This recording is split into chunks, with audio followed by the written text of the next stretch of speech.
আরেকটি শর্ত রয়েছে, মুহরিম যেন সাথে থাকা, মুহরিম সাথে থাকা, যেমন নিজের স্বামী না থাকলে নিজের আপন মুহরিম যারা বাবা, আপন চাচা। গোলাম মুস্তফা চাঁদপুর থেকে তিনি করেছেন, মৃত ব্যক্তিকে দাফন করার পর কবরের পাশে মিলাদ কিয়াম করা যাবে কিনা? নাজায়েজ বলে, বেদাত বলে, এটা হলো একটা চরম মূর্খতা, এটা অজ্ঞতার পরিচয়। অথবা এটা দরুদ সালামের প্রতি, মিলাদে পাকের প্রতি এটা তাদের হিংসার বহিঃপ্রকাশ। আপনারা দেখছেন জীবন ঘনিষ্ঠ মাসালা মাসাইল ভিত্তিক অনুষ্ঠান যুগ জিজ্ঞাসা। আসসালামু আলাইকুম ওয়া রাহমাতুল্লাহি ওয়া বারাকাতুহু। আলহামদুলিল্লাহি রাব্বিল আলামিন ওয়া সলাতু ওয়াসসালামু আলা আশরাফিল আমবিয়া ওয়াল মুরসালিন ওয়া আলা আলিহি ওয়া আসহাবিহি আজমাইন, আম্মা বাদ। সম্মানিত দর্শক ও শ্রোতা, পি নিউজ অনলাইন চ্যানেলের নিয়মিত অনুষ্ঠান যুগ জিজ্ঞাসা, জীবন ঘনিষ্ঠ মাসলা মাসাইল সম্পর্কে এই অনুষ্ঠানে, বিশেষ করে এই অনুষ্ঠানে আমাদের দর্শক শ্রোতা তাদের যে জীবন ঘনিষ্ঠ প্রশ্ন আদি, সেই প্রশ্নগুলো তারা আমাদের কাছে প্রেরণ করেন। আমরা দুটি পর্ব করেছি, একটা পর্ব নিয়মিত এবং আরেকটা পর্ব দর্শক পর্ব। দর্শক পর্বে আমরা দর্শকদের সেই প্রশ্নগুলোর উত্তর দিয়ে থাকি। উত্তর দেওয়ার জন্য প্রতিবারের মতো আমাদের স্টুডিওতে উপস্থিত আছেন আহলে সুন্নাত ওয়াল জামাতের অন্যতম রাহবার, জামিয়া আহমদিয়া সুন্নিয়া কামিল মাদ্রাসার সাবেক সফল অধ্যক্ষ, শাইখুল ফিক, উস্তাজুল উলামা, মুফতি আল্লামা সৈয়দ মোহাম্মদ আসির রহমান আল কাদরি সাহেব কিবলা মুদ্দা জিল্লুল আলী। আসসালামু আলাইকুম ওয়া রাহমাতুল্লাহ। ওয়ালাইকুম আসসালাম ওয়া রাহমাতুল্লাহি ওয়া বারাকাতুহু। হুজুর, আমাদের স্টুডিওতে আবারও সময় দেওয়ার জন্য আপনার কাছে আমরা বরাবরই কৃতজ্ঞতা প্রকাশ করছি।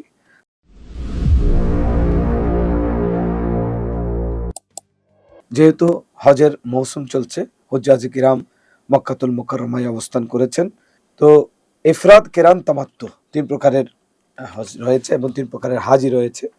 বাবা কিরান হজকারী কিংবা মুতামাত্তি বা তামাত্তু হজ আদায়কারী, এই তামাত্তু এবং কিরান হজ আদায়কারীর মধ্য থেকে কার উপর কুরবানি ওয়াজিব? ধন্যবাদ। এখানে সকলের উদ্দেশ্যে, বিশেষ করে হাজি সাহেবানের উদ্দেশ্যে বলতে চাই, কিরান হজকারী এবং তামাত্তু হজকারী, তবে আমাদের দেশের এবং এই পাক ভারত উপমহাদেশের দক্ষিণ এশিয়ার বেশিরভাগ হাজি সাহেবান তামাত্তু আদায় করে থাকেন। তামাত্তু আদায় করে, কিছু কিছু কিরানও আদায় করে থাকেন, আর কিছু কিছু ইফরাদ হজ আদায় করে থাকেন। জি। তবে এখানে তামাত্তু হজ আদায়কারী, কিরান হজ আদায়কারী, তাদের জন্য জিলহজের 10 তারিখ শয়তানকে কঙ্কর মারার পর, রমিউল জমরার পর কোরবানি ওয়াজিব। এটা 10 তারিখ থেকে, রমিউল জমরা শয়তানকে কঙ্কর মারার পর থেকে 12 তারিখ সূর্য ডুবার আগ পর্যন্ত জি জি কোরবানির দিন সমূহে মক্কায় মুকাররমার সীমানার মধ্যে অথবা মিনায় কুরবানি এই কোরবানি আদায় করতে হবে। এখানে অনেকে একটু বিভ্রান্তির মধ্যে পড়ে যায়। এখানে মূলত শব্দগত পার্থক্য। জি। এই কিরান হজকারী, তামাত্তু হজকারীদের এটাকে 10 তারিখ যেটার কথা বলা হলো, এটাকে কোরবানিও বলে, এটাকে দমে কিরান, দমে তামাত্তু বলা হয়, জি আবার দমে তশাক্কুর, দমে তশাক্কুর বা দমে শুকরিয়া বলা হয়। জি জি। কিন্তু তিনটা মিলে জিনিস একটা। এখানে তিনটা মানে তিনটা নয়, এটার নাম হলো তিনটি। নাম তিন। এটা কোরবানিও বলা হয়, দমে কিরান বা দমে তামাত্তু বলা হয়, দমে তশাক্কুর বা দমে শুকরিয়া বলা হয়। এটা ওয়াজিব, এটা অবশ্যই আদায় করতে হবে। এবং এটা যদি কোনো কিরান হজকারী বা তামাত্তু হজকারী আর্থিক অভাবের কারণে যদি আদায় করতে না পারে, তখন উনাকে 10টি রোজা পালন করতে হবে। তিনটি, এটা কি কাফারা হিসেবে? জি, দমে তামাত্তু বা দমে কিরান অথবা কোরবানি বা দমে শুকরিয়ার বিনিময়ে আদায় করতে হবে। তিনটি জিলহজের 9 তারিখের মধ্যে হারম শরীফে মক্কায় মুকাররমায় আদায় করবে, আর বাকিগুলি দেশে ফিরে আসার পর অথবা হজের আরকান হাকাম সমাপ্ত করার পর মক্কা শরীফে আদায় করলেও চলবে। তো এই জিনিসটা কিন্তু অনেকে হয়তো ভুল বুঝে, মোটামুটি নামে ভিন্ন, কাজটা একটা, কাজ একটা। তো এটা উভয়ের উপর ওয়াজিব। তবে যারা ইফরাত হজকারী, তাদের জন্য কোরবানি হলো বা দমে শুকরিয়া, এটা হলো মুস্তাহাব। ধন্যবাদ। দ্বিতীয় প্রশ্ন, এটি অত্যন্ত গুরুত্বপূর্ণ একটি প্রশ্ন। যেহেতু মহিলা হাজিয়া যারা আছেন, যারা হজ করতে যান, তাদের জন্য মুহরিম যেহেতু আবশ্যক, এক্ষেত্রে মুহরিম ছাড়া যদি কখনো কোনো কারণে মুহরিম পাচ্ছেন না, মুহরিমের ব্যবস্থা হয় না, এবং কিন্তু হজ করতে খুবই আগ্রহী, তো মুহরিম ছাড়া মহিলা হজে যেতে পারবে কিনা? এ বিষয়ে আমরা ইতিপূর্ব বলেছি, তর্জুমানে আহলে সুন্নাত প্রশ্নোত্তর বিভাগে আমি জিলহজ সংখ্যায় বারবার কথা বলেছি। এটার ব্যাপারে শরীয়তের ফয়সালা হলো, যেসব মহিলা হজ আদায় করার সামর্থ্যবান, হজের তৌফিক আল্লাহ যাদেরকে দান করেছেন, সামর্থ্যবান মহিলাদের উপর, মুসলিম বালাগা রমণীদের উপর হজ্জে বাইতুল্লাহ পুরুষের ন্যায় ফরজ, এটা ফরজে আইন। তারা অবশ্যই, মহিলা সামর্থ্যবান এরা অবশ্যই ফরজ হজ আদায় করতে হবে। তবে ওনাদের জন্য আরেকটি শর্ত রয়েছে, মুহরিম যেন সাথে থাকা। মুহরিম সাথে থাকা, যেমন নিজের স্বামী না থাকলে নিজের আপন মুহরিম যারা, বাবা, আপন চাচা, আপন মামা, আপন ছেলে, আপন ভাতিজা, আপন বাগিনা, যাদের সাথে বিবাহ হারাম, এ ধরনের মুহরিম থাকা এটা বাঞ্ছনীয়। এমনকি ইসলামী শরীয়তের ফয়সালা, যদি মুহরিম পাওয়া না যায় উনি হজকে বিলম্ব করবেন, মুহরিম পাওয়া পর্যন্ত হজকে বিলম্ব করবেন। এমনকি আরো মাসআলা রয়েছে, যদি মুহরিম না পাওয়ার কারণে তিনি হজ আদায় করতে পারলেন না, সুসম্পন্ন করতে পারলেন না, মারা গেলেন, তখন তিনি ওসিয়ত করে যাবেন ওনার ওলি ওয়ারিসদেরকে, ছেলে সন্তানদেরকে, ওনার আপন জনকে, যাতে ওনার মৃত্যুর পর ওনার পক্ষ থেকে হজ্জে বদল যেন আদায় করা হয়। এটা হলো ইসলামী শরীয়তের দিক নির্দেশনা। এটা হাজি মহিলাদের জন্য একই মাসআলা। আর যারা সফর করতে যায়, যতটুকু পরিমাণ দূরত্বে যায়, দূরত্বে গেলে মুসাফির হয়, ইসলামী শরীয়তের আলোকে সফরের মাসআলার মধ্যে এই মাসআলা প্রযোজ্য, জরুরি। তবে বর্তমান যেহেতু তৎকালীন সময়ে একটা রাস্তাঘাটে নিরাপত্তা ছিল না, শত্রুর ভয় ছিল। বর্তমান যেহেতু বৈজ্ঞানিক যুগ, অনলাইন জমানা, অনলাইন বিশ্ব, চতুর্দিকে যোগাযোগ আগের চেয়ে অনেক সহজ হয়েছে, অনেক উন্নত হয়েছে, অনেক নিরাপদ হয়েছে। তাই বর্তমানের এই সময়ের কিছু কিছু মুফতি ওনারা এই কথা বলেছেন যে বর্তমান যেহেতু রাস্তা অনেক নিরাপদ, তাই হজে আসা যাওয়া করতে তেমন অসুবিধা নাই, মুহরিম ছাড়াও আসা যাওয়া করতে পারেন। তাই বর্তমান সময়ে মুহরিম ছাড়া হজ করতে গেলেও হজ আদায় হয়ে যাবে। তবে এটা আমরা বলি, মুহরিম ছাড়া যদি কেউ হজ আদায় করেন, কোনো মহিলা, হজের ফরজিয়ত সাকেত হবে। তবে এখানে সৈয়দুল ইমামে আলা হযরত শাহ আহমদ রদা ফাজিল বেরেলভী, উপমহাদেশের শ্রেষ্ঠ মুফতি, শ্রেষ্ঠ ফকি, উনি এবং আরো অন্যান্য মুহাক্কিকিনরা বলেছেন, মুহরিম ছাড়া যদি হজ করে কোনো মহিলা, তার হজের ফরজিয়ত আদায় হবে, ফরজ হজ আদায় হবে, কিন্তু হার কদমে গুনাহ হোগা।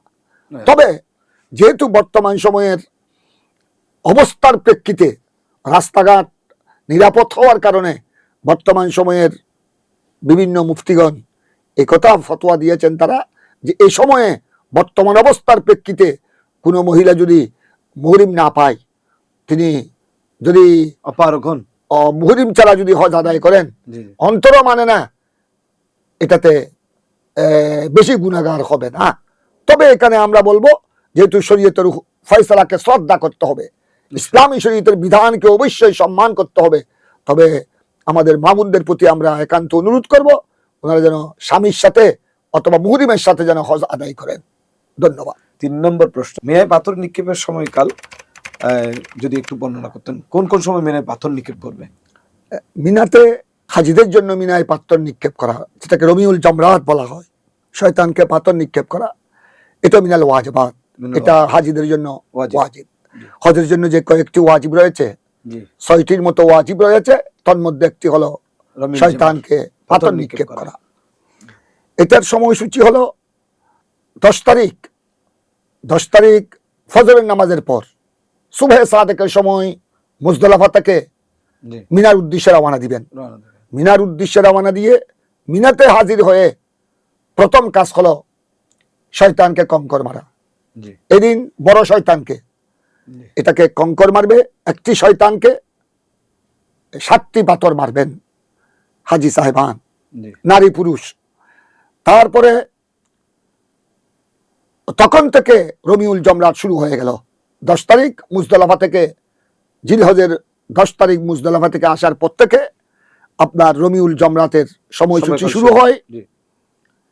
তারপরে হলো 11, 12, 13, 11, 12, 13 তারিখ এটার সময়সূচি হলো সূর্য ডলার পর থেকে, দুপুরে সূর্য ডলার পর থেকে সূর্য অস্ত যাওয়া পর্যন্ত এটা সময়সূচি। আর যারা ভিড়ের কারণে যদি সূর্য ডলার পর থেকে সূর্য অস্ত যাওয়ার আগ পর্যন্ত বয়স্ক, বৃদ্ধ বা মহিলা যদি 10, 11, 12 তারিখ কঙ্কর নিক্ষেপ করতে না পারে, ভিড়ের কারণে, জামের কারণে, শারীরিক অসুবিধার কারণে, ওনারা সূর্য অস্ত যাওয়ার পরও কঙ্কর মারতে পারবেন, পাথর নিক্ষেপ করতে পারবেন। তো সুতরাং এটার সময়সূচি হলো 10 তারিখ ওখানে সূর্য ডলার আগে, সূর্য পশ্চিম দিকে ডলার আগে মুজদলিফা থেকে আসার পর একটি শয়তানকে, বড় শয়তানকে কঙ্কর মারবেন।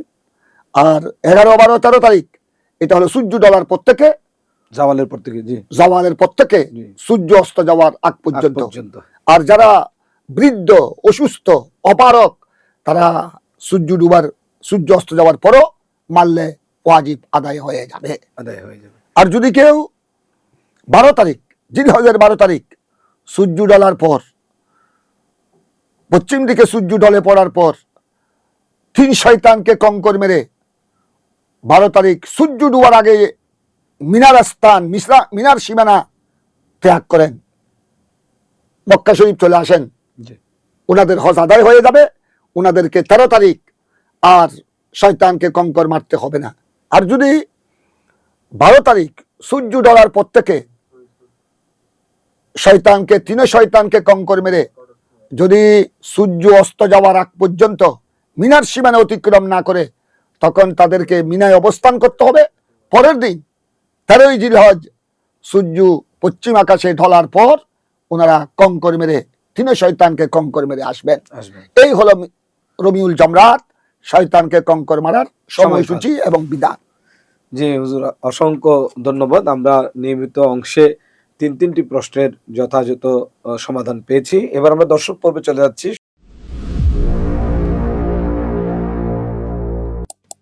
করে হাসান তারেক পুটিয়া থেকে তিনি প্রশ্ন করেছেন, 3-4 রাকাত বিশিষ্ট ফরজ নামাজে ইমামের সাথে শেষ রাকাত পেলে বাকি রাকাতগুলো পড়ার সঠিক নিয়ম কি? তিনি যেহেতু ইমাম সাহেবের সাথে ফরজ নামাজের জমাতে শেষ রাকাত পেয়েছেন, তিনি ইমাম সাহেবের আখেরি বৈঠক, শেষ বৈঠকে তিনি আত্তাহিয়াতু পড়বেন। ধীরে ধীরে দরুদ শরীফ এবং দোয়া মাসুরা পড়তে হবে না। তারপর ইমাম সাহেব ডানে বামে যখন সালাম ফিরাবেন, তিনি সালাম ফিরাবেন না, তিনি ইমাম সাহেব সালাম ফিরানোর পর তিনি দাঁড়িয়ে যাবেন, আল্লাহু আকবার বলে দাঁড়িয়ে যাবেন। দাঁড়িয়ে তিনি যদি 4 রাকাত বিশিষ্ট ফরজ নামাজ হয়, তিনি 1 রাকাত ইমাম সাহেবের সাথে পেয়েছেন, শেষ রাকাত, তিনি সালাম ফিরানোর পর যখন দাঁড়াবেন, এটা উনার জন্য হবে, ওই মুসল্লির জন্য হবে এটা প্রথম রাকাত। ওখানে তিনি দাঁড়িয়ে সুবহানাকা পড়বেন, সুবহানাকা পড়ে আউযু বিসমিল্লাহ পড়ে উনি সূরা কেরাত পড়বেন। সূরা কেরাত শেষ করে রুকু সিজদা শেষ করে আবার বসবেন। বসে তিনি কওদাউলা যেভাবে আমরা আত্তাহিয়াতু পড়ি, তিনি আত্তাহিয়াতু পড়ে উঠে যাবেন। উঠার পর তিনি এই রাকাতে উঠার পর তিনি আউযু বিল্লাহ বিসমিল্লাহ পড়ে সূরা কেরাত পড়বেন, ফাতিহা শরীফ জম্মে সূরা করে রুকু সিজদা করে তিনি দাঁড়িয়ে যাবেন। তারপরে উনার জন্য যেটা 3য় নম্বর রাকাত হলো, যিনি ইমাম সাহেবের সাথে 19 রাকাত পেয়েছেন, ওই রাকাতে শুধু সূরা ফাতিহা পড়ে রুকু সিজদা করে বসে যাবেন। সেখানে তিনি আত্তাহিয়াতু, দরুদ শরীফ, দোয়া মাসুরা পড়ে সালাম ফিরাবেন। এটাই হলো সঠিক নিয়ম। এবার আমরা দ্বিতীয় প্রশ্ন গোলাম মুস্তফা চাঁদপুর থেকে তিনি করেছেন, মৃত ব্যক্তিকে দাফন করার পর কবরের পাশে মিলাদ কিয়াম করা যাবে কিনা? এটি একটি গুরুত্বপূর্ণ এবং অনেকেরই জিজ্ঞাসা, যে আমাদের সমাজে দেখা যায় মিলাদ কিয়াম শেষ করে যারা সুন্নি ঘরানার আহলে সুন্নাতুল জামাতের অনুসারী, তারা কবরকে সামনে রেখে মিলাদ কিয়াম করেন, দোয়া করেন। এই প্রসঙ্গে দাফনের পর কারো কারো দ্বিমত রয়েছে, আপত্তি রয়েছে, যদি দর্শকদের উদ্দেশ্যে একটু ক্লিয়ার করতেন ব্যাপারটা। এটা প্রথমে আমাদেরকে দেখতে হবে, আমরা দাফনের পর মইয়তের কবরকে সামনে নিয়ে বা কবরস্থানে যেখানে দাঁড়ানোর বা বসার সুযোগ আছে, যেখানে কবর নাই, কবরস্থানের পাশে আমরা মিলাদ শরীফ পড়ি বিভিন্ন অঞ্চলে, বিভিন্ন জায়গায়। তো এখানে আমরা মিলাদ শরীফের মধ্যে কি পড়া হয় এটা দেখতে হবে। যেখানে দাফনের পর জিয়ারত করা, এটা আমার প্যারা রাসূলের সুন্নাত। সুন্নাত। আমার নবী ইরশাদ করেছেন, ফাজুরুহা ফাইন্নাহা তুযাক্কিরুল মাউত আও কামা ক্বালা আলাইহিস সালাতু ওয়াসসালাম। তোমরা তোমাদের আপনজনের মৃত ব্যক্তিদের কবর জিয়ারত করো, এটা আমার নবীর নির্দেশ এবং এটা রাসূল পাক সাল্লাল্লাহু আলাইহি সাল্লামের সুন্নাত। এবং আরো বলেছেন, যেহেতু কবর জিয়ারত এটা মৃত্যুকে স্মরণ করে, তো সুতরাং আমরা কবর জিয়ারতের মধ্যে কি পড়ি? কবরবাসীদেরকে আমরা সালাম দিই, আসসালামু আলাইকুম ইয়া আহলাল কুবুর।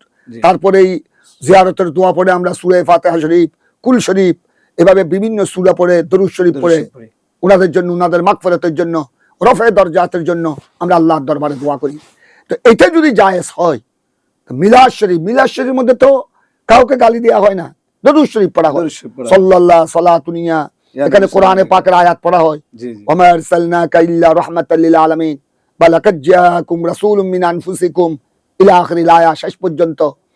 লাকাদ জাআকুম মিনাল্লাহি নূরুন ওয়া কিতাবুম মুবিন, এসব আয়াতে কারিমা পড়ে দাঁড়িয়ে আমরা রাসূল পাক কতক্ষণ বসে, আর লাস্টে পরবর্তী পর্যায়ে আমরা দাঁড়িয়ে রাসূল পাক সাল্লাল্লাহু আলাইহি সাল্লামের দরবারে সালাতু সালাম, আমরা দরুদ সালাম পাঠ করি। তারপর দরুদ সালামের পর আমরা সবাই আল্লাহর দরবারে দোয়া করি। তো এই জিনিসগুলো যেহেতু শরীয়ত সম্মত, কোরআন সুন্নাহ সম্মত, তো কবর জিয়ারত এটা যেভাবে জায়েজ, কবরের পারে ওটাও জায়েজ। সুতরাং কবরের পারে মিলাদ শরীফ দাফনের পরে বা অন্যান্য কোনো সময়ে বিলকুল জায়েজ। এটাকে যদি কেউ না জায়েজ বলে, বেদাত বলে, এটা হলো একটা চরম মূর্খতা, এটা অজ্ঞতার পরিচয়। অথবা এটা দরুদ সালামের প্রতি, মিলাদে পাকের প্রতি এটা তাদের হিংসার বহিঃপ্রকাশ। জি, অসংখ্য ধন্যবাদ সম্মানিত দর্শক ও শ্রোতা। আমরা মাসলা মাসাইল সংক্রান্ত অনুষ্ঠান যুগ জিজ্ঞাসার আজকের পর্বে বেশ কিছু মাসালার সমাধান আমরা পেয়েছি। দর্শক, আপনারা আমাদের এই অনুষ্ঠান নিয়মিত দেখতে থাকবেন, পি নিউজ অনলাইন চ্যানেলের সাথে থাকবেন। হুজুর আমাদের সাথে আছেন এবং আপনাদের যে জীবন ঘনিষ্ঠ প্রশ্নাদি, সেই প্রশ্নের উত্তর দিয়ে যাচ্ছেন।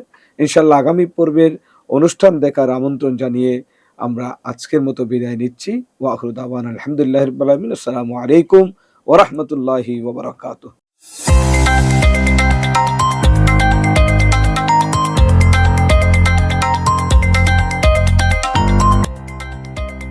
সত্যের সন্ধানে নির্ভীক, পি নিউজ টিভি।